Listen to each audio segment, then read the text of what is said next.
Alright, one of the glaring weak points of the Mark I version of this armor was the spat, or the piece that goes over the foot.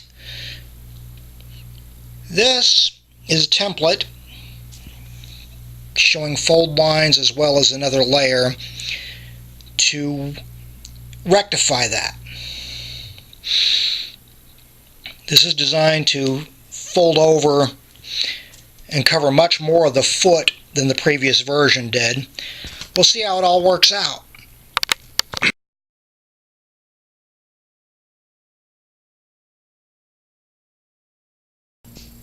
Alright, back at it on the Sith Armor.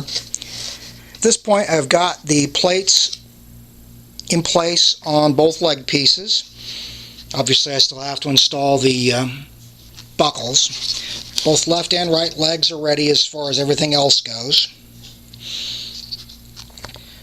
Started work on the new foot plates. In this case, what we're going to do, we've got a base plate that will be bent over the shoe completely, and then two plates that will go over the top of each foot with grooves cut into them instead of the individual plates like I'm showing here, just for ease of assembly. We will go to heat forming these and take things from there.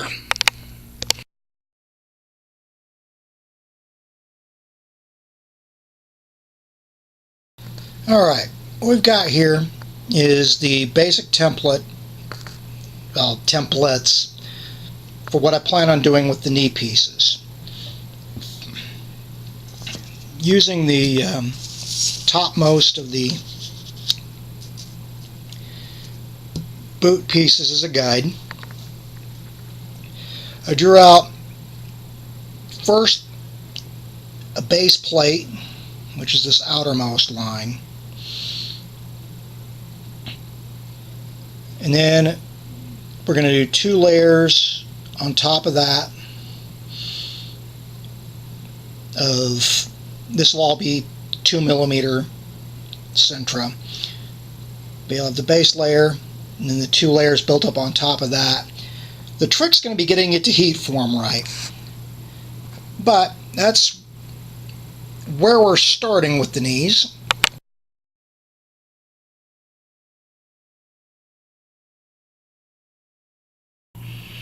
Alright, what we've got here are the three pieces for each knee plate.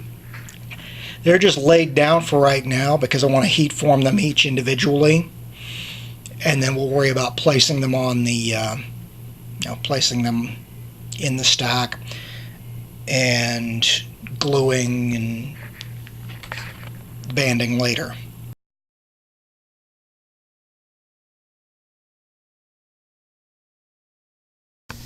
Alright, fresh out of the clamps, after a little bit of trimming, mostly to get the excess glue off the various areas.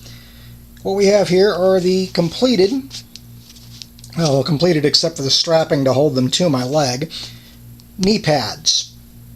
I honestly can't remember which one's which, so at this point I'll play that by ear. These are basically heat formed by laying them, the base plate was heat formed by laying it over my knee while it was still hot, and then the upper two layers were heat formed by placing them over the bottom piece, or the piece just below it, as the case may be. So far, so good.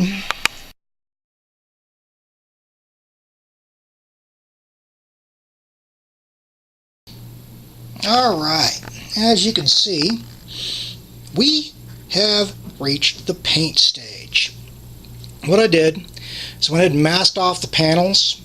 Actually, I started by coating the craft foam that serves as a base for these pads with Plastidip. Then I went black primer, masked off the detail pieces, and painted them with Tester's Graphite Dust lacquer. Then I went back in and filled the black areas with, just hand painted with some black craft paint.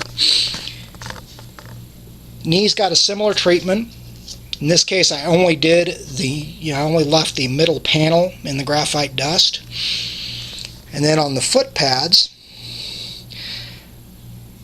again, raised area in the graphite dust and the detail picked out in black. Moving to the shin guards, which, eventually you'll get the knee plates in place.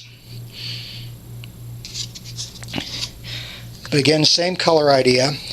I deliberately did not try to paint where the strapping is. At this point, I still have to cut the strapping and mount the